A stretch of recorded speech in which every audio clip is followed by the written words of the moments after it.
I was 11 years old, I was a preacher's kid. I knew nothing but church.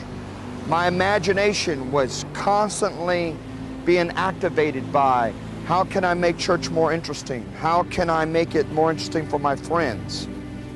And I think about, as these waves are coming in, that's the way it was in my life, and that's the way it is in your life. Waves of ideas, waves in which God says, there is nothing impossible for me to do in your life. And I think that when you reflect back, there's something about the childhood, something that turns you on. And then when you reflect upon it, you say, you know, that's what I always wanted. That is a clue in which God has predestined and said you can still do it. And in all of us, there was a dream. And many of us give up. And we say, you know, it never came to pass. Well, the bottom line is that I'm here today to tell you it's coming back. You say, but it's impossible. Nothing is impossible. Nothing can stop you. There is nothing that can stop you. It was one moment that I remember and reflect upon. Shepherd of the Hills, Branson, Missouri, a production, a sight and sound situation in which I said, that's it. That's it. I am going to change the world. Now, how are you going to do that, Steve? You're 11 years old. They laughed at me. They said, it'll never happen. I built, today, the 7th major passion play in the United States of America in Tacoma, Washington. There are 15 in the world. I'm one of them. Seats 5,000. It's below Mount Rainier. It's filled up. Last season, we finished our 24th season, 1,000 actors, horses running. They said it'll never happen. It happened. My dream has come to pass, and you're listening to mine. I've come today to tell you that your dream is going to come to pass. You're watching me tell you about my dream, and I'm only here today to tell you that I'm here for one purpose, and the reason why you're watching me is because I'm to inspire you about your dream. Go for it. Look at it. I'm getting wet. I got a brand new pair of pants on. Look at this. I'm not even supposed to be getting wet here today. But who cares? When you dream, it doesn't matter. It just doesn't matter. And one of the first chapter that I talk about is seeing your future. It's like me climbing on this vast, incredible rock, this mountain, as I am approaching the dream. And you must see your future. Let's say that the dream here is this ocean. This is your dream. This is your house that you want. This is your job. This is the family, your children growing up, your marriage, your body, your health, whatever it is, okay? You're seeing it. Now, the first thing to acknowledge about your dream is to speak it, okay? So have the guts, the fortitude. And if you don't want to tell anybody, go into the mirror and say, this is the dream. So, this is what you got to do.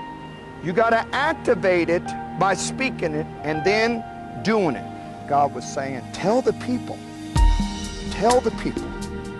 that they must see their future, and that comes through a dream.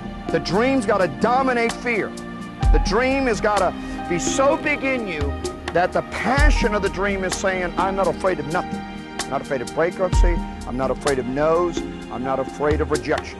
For instance, Jesus, when he was kneeling down, listen to this. He's in the garden praying, and he's saying, I just don't know, you know, if I ought to do this. And he's almost talking himself and talking to his Father about the dream. Because Jesus is dying for the world. He almost aborted 4,000 years of prophecy. He knelt down and said, oh, Father, I don't want to drink this cup. I changed my mind. And the Bible says that God sent an angel to show him his future. The angel said, look past the cross, the beating on your back, the nails in your hands.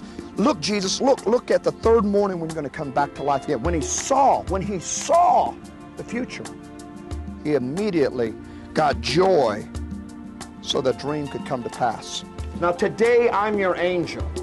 I mean, the Bible, you don't know if I'm an angel or not. I know Steve Muncy, I'm not an angel, I'm a man. But the bottom line is, I could be your angel, the angel that came to encourage Jesus. I could be the encourager angel in your life. So here's what you got to do. You got to undress some things, okay? You got to undress the negativity. Say, well, I don't have this. Undress. Now, here's what I'm going to do. I'm going to take my shoes off. Now, you know, we're doing this live, so I don't know what's going to happen here. But I'm showing you how to undress, okay? Now, what I'm going to do is I'm going for the dream. Now, I have just said this is what I'm going to do. I am going to get to the next level, okay? So what I do is I speak it. I see it, and you got to start walking toward it. I'm not really prepared. I don't have any swimming trunks. I'm not prepared, but who cares? I got to touch it. If I could just get a little touch, a taste, that's all that matters. That's all I need is a little taste. I could tell you this. You could go right now and get in your car, if you have a car, or your bicycle, wherever you want to, whatever you want to do, and you start saying, I am going to look at new houses today. That will put the passion and desire. It will pull you. It will pull you. Always when you speak, it pulls you to your future. Speak to your future, and your future will come back to you. When I think about the dreams, I think about Helen Keller. She was blind. She was deaf and could not speak. But did you know that in 1968, at 88 years of age, she became a legendary lecturer? She was a writer. Colonel Sanders was turned down 900 times. He was 65 years old. At 65, when he's supposed to retire, and they say, you can't go any higher. You can't dream. You can't keep climbing. You're too old.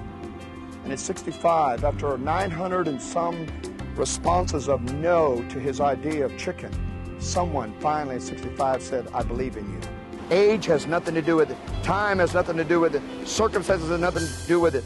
He just kept saying it's going to come to pass. The dreams are just like the waves. Here comes one right now. Ooh, I'm in the water now. Woo! My goodness. And this water is cold. And at first when the dream comes, it may not be as luxurious as you think. There may be some problems, struggles, or some mountains to climb.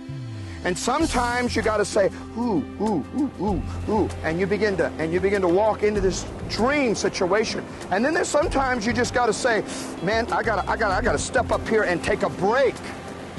And so sometimes in the midst of your dream, just like I'm in the midst, I had to take a break because the water's cold. The dream may be cold, it may be unfamiliar territory because you're breaking ruts, you're going to another level. The dream is, I believe it, I speak it, and then it happens. And when it happens, whether you dress or not, for your dream to come to pass, you're saying, I'm going for it. I'm speaking it into existence. Get into your dream and let it live. Oh, to be in the midst of your dream. Get so deep in your dream, you can't go back. You just go for the deep. The Bible says the deep calleth for the deep. Whether it's your finances, whether it's your house, whatever it is, see it. When you see it, you will find out that you can go from where you are regardless and get to where you want to go. See your future. Come on. Wade into it. Go for it. Look at it. I'm getting wet. I got a brand new pair of pants on. Look at this. I'm not even supposed to be getting wet here today. But who cares? When you dream, it doesn't matter.